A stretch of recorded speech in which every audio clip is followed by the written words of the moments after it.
I am Ferdinand Marcos, and I am the President of the Republic of the Philippines. I stand today on behalf of 110 million Filipinos.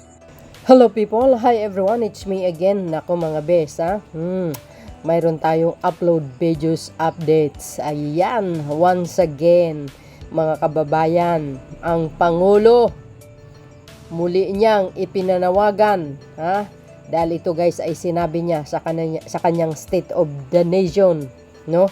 Kung ano man ito, basahin ko po para sa inyo. Nako po, sabi ng PCO, no? Ayan, kasunod ng deklarasyon ni Pangulong Ferdinand R. Marcos Jr. sa kanyang ikatlong syona na ilabas na ang Executive Number 74 na nag-uutos na agarang pagbabawal ng Philippine Offshore Gaming Operation, which is ang POGO, Internet Gaming at iba pang offshore gaming activities sa Pilipinas. Ayan. Nako. Ang hakbang na ito ay tugon sa mga alalahanin ng mga ahensya tulad ng Department of Finance, which is ang DOF, at Anti-Money Laundering Council, AMLA, na nagsasabing nagdudulot ang mga operasyon ng POGO ng mga negatibong epekto tulad ng pagtaas ng krimen, exploitation at panganib sa money laundering. Tama po yan guys, no? Alam nyo, mula nung in-announce niya yung POGO na i-ban lahat, actually tumitigil yung mga nagte-text sa akin, no? Mga scammer talaga, grabe, ang tindi. So malinaw dito mga kababayan, ayan, kahapon ito, no, ay talaga namang pinanawagan ng Pangulo. O yan, no, breaking news, PBBM issue Executive Order number 74 enforcing the immediate ban of the Philippines offshore gaming operation, POGO, internet gaming and other offshore gaming activities in the Philippines. O di ba guys, sa mga POGO, ay magbalot-balot na kayo. Isara nyo na yan. Hanggat habang may oras pa kayo. But anyway, mga kababayan, di ba? Wala nang pagkuha na ng mga guys, mga allowance, yung mga anti-Marcos. Yung mga utak dilis. But anyway guys, ito po yung papasalamat ni Senator Win Gatchalian. So guys, yung pasasalamat ni Senator Win Gatchalian, I would like to thank the President for taking a decisive stand for peace and order with the issuance of an executive order prohibiting all POGO's related activities in the country. Ayan, mahaba ito guys, pero short po natin mga kababayan. Nakikita nyo dito yung pasasalamat ni Senator Win Gatchalian. Ayan, statement on issue of executive banning POGO's. Maraming salamat sa ating Pangulo, panahon na para tapusin ang lahat ng illegal na gawain ng dulot ng POGO. Ayan, sabi ni Senator Gatchalian. At ito po yun mga kababayan, yung Executive Order 74 na binasa natin kanina. Very short po yun. At yan, mahaba ito guys, pero short lang po natin. Ang pinaka-importante dito na ay naglabas ng Executive number 74 na totally na immediately na ipasara ang lahat ng POGO dito sa Pilipinas. Ay dapat lang, no? Kaya salute yan sa lipunan. Ewan ko ba kung bakit nandito yung POGO na yan. But I think guys, nung sinasabi nung mga ibang mambabatas, ang POGO itong mga nakaraan, mga panahon pa ng ibang mga presidente, hindi naman ganun daw kalala, no? Bakit itong panahon ng past administration, sa panahon ni Digong, bakit parang lumala ng gusto yung POGO, no? So but anyway, kakaiba mga kababayan, kasi napupugaran ng mga ng mga Tsekwa.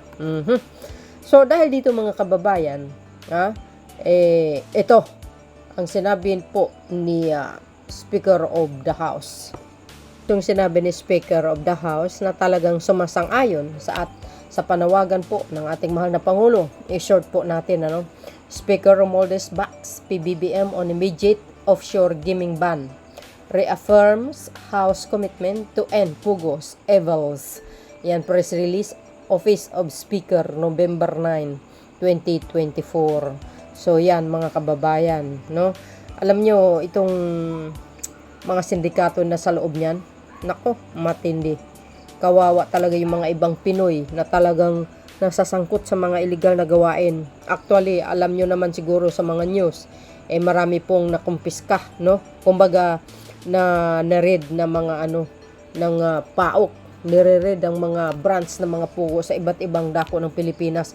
Actually guys, no, grabe, kalat-kalat pala yan, matindi, kailan lang, ang tindi, ang dami, my goodness.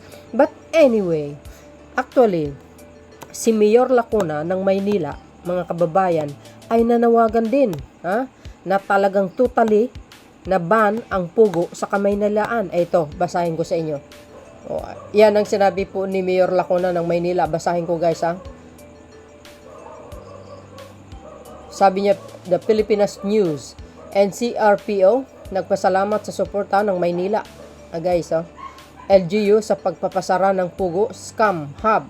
Pinasalamatan ni National Capital Regions Police Office NCRPO, Chief Police Major General Sidney S. Hernia, si Mayor Hani Lacuna Pangan, at ang pamahalaang lungsod ng Maynila sa kanilang suporta sa matagumpay na operasyon kasama ang Philippine National Police Anti-Cyber Group, Cybercrime Group, which is ang PNP, EZG, laban sa mga illegal na gawain ng Philippines Offshore Gaming Operators Pugo.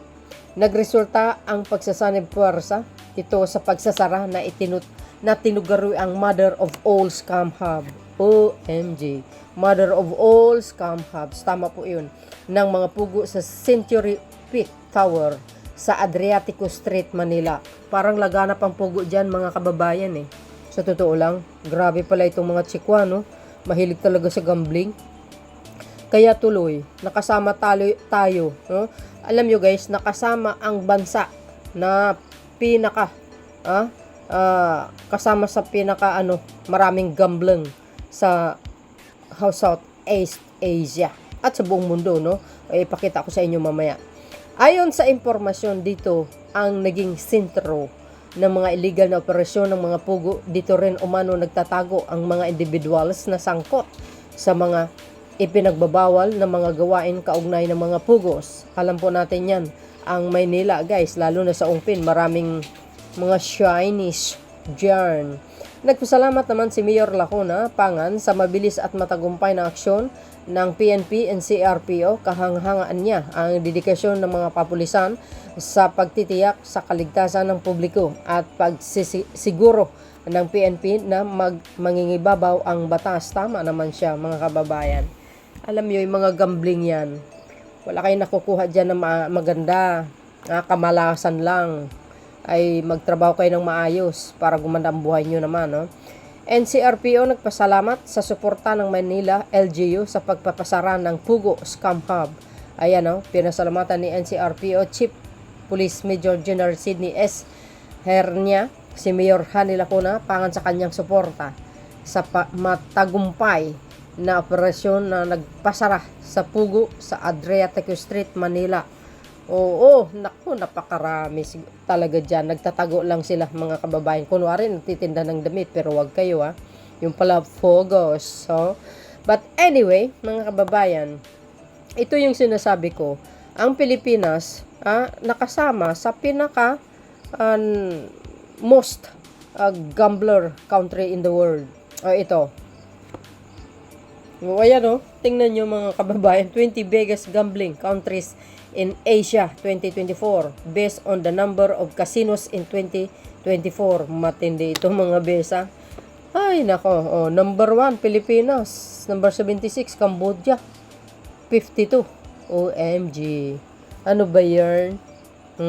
Macau, Vietnam, South Korea, mayroon din talaga sa kanila. Japan, India, Russia, Nepal, Kazakhstan, Singapore, Georgia, Sri Lanka, Malaysia, Myanmar, Laos, Armenia, North Korea, Lebanon, and Turkmenistan. Ano ba yun? Sabi po ng mga Dilis Legacy daw ni PBBM. Ay, wow. Ay, binabaliktad talaga itong mga utak bulinaw. Oo. Ay, kagagawa ni yan, ng puon nyo. 6 years, napupugaran tayo ng sindikato. through illegal pugo. Kunwari, ano daw, kumbaga parang ginagawa ni, parang kunwari call center. Pero behind sa loob, ay nako, matindi pala ito guys, yung pugo na ito. Andyan na lahat. Mga prostitute, mga scam, ewan ko ba, bakit itong mga ano ito, mga Chinese na ito guys, no? Napakasugapa pagdating sa mga ganyang mga gawain, ano? Ewan ko ba? But anyway, mga kababayan, biro nyo yan, no? 20 biggest gambling countries in Asia, 2024. Biro mo, nauuna pa sa Pilipinas. Ayan, sa panahon kasi ni Canor, lumalaganap ang mga Chinese gambler dito na pumapasok. Lalo na po yan na nasasangkot yung kanyang dating presidential economic advisor, si Michael Yang, di ba? Todo deny ang mga ibang mga witness diyan, na lalo na po yung yung sino ba yung sa Quadcom na si Mr. Villanueva, na hindi daw kasali sa hindi daw niya nakita na sangkot ito si Michael Yang. Ay nako, alam nyo, pag kumikita ka ng milyon-milyon, natural, hindi mo, kumbaga, magte-testify ka kapalit ng perang malaki. Ganun lang yun kasimple. Tulad ng isang driver ni Canor, todo tanggi mga kababayan, todo pagsisinungaling, pero wag kayo halatang halata. I-upload ko nga yung videos na yan. But anyway, mga kababayan, sa panahon ni Pangulong Marcos Jr., kaya naman, talagang saludo tayo sa kanya dahil itong kanyang panawagan na naman, once again, kailangan immediately na pasara ang mga pugo all over the Philippines.